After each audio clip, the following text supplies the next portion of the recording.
बिस्मिल्लाहिर्रहमानिर्रहीम अस्सलाम वालेकुम। की हाल है मेरा तमाम सजना ते बेलियां दौर सुनो सेहतां तबीयतां ठीक न तुहाड़ियां ते कैसे शौक शिकार जा रहे हैं। मैं सरवर शहजाद ते तुसी मेरा चैनल वेख रहे सरवर व्लॉग असील।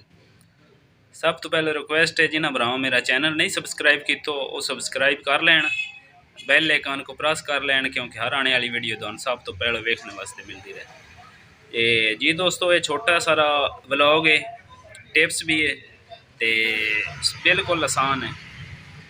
करना की है तुसा सर्दियाँ आ गई, सर्दियाँ तुहाडे मुर्गियां रात नूं ठंड होंदी है ते ठंड तो बचाने वास्ते बिल्कुल आसान एक फीड है। वो तुसी शामा तो पहलो एक एक दो ग्राम जड़ा नहीं सारा मुर्गियां चूचियां खवा दो ते तुहाडे मुर्गे जड़ा नहीं राती उन्होंने ठंड नहीं लगन लगी।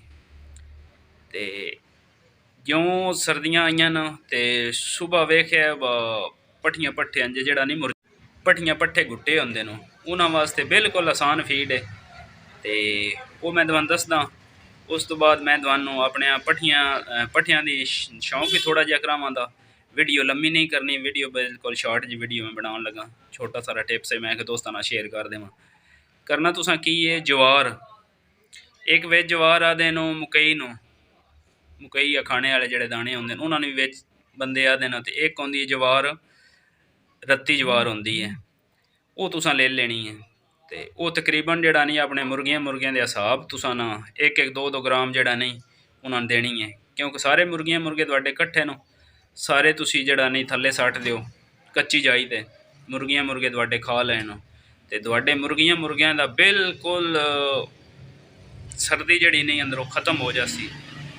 तो सुबह जितने तुसां कड्ढने खुडियां चो वेख्या तुहाडे मुर्गे ताड़े मारसन फ्रैश होसन ते गुटीन नहीं।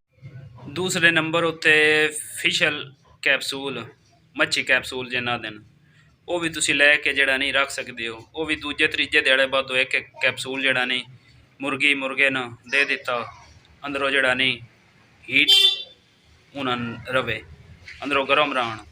तो ये बड़ा बिल्कुल ज़बरदस्त अजमूदा नुस्खा है मेरा। तो दुआवां ना याद रखे नवी वीडियो नाल मिलांदे।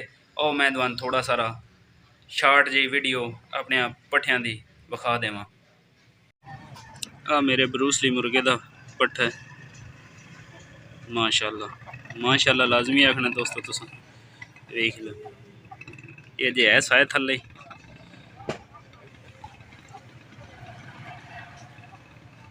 सफेद नोक नली विच ज़बरदस्त पट्ठा है।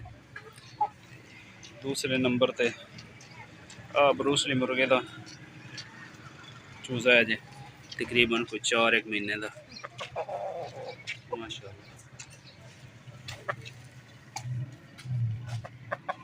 आ बैगम पट्ठा मेरा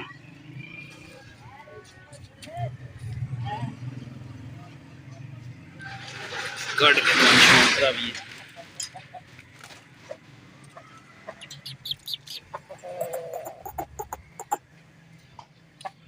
माशाल्लाह।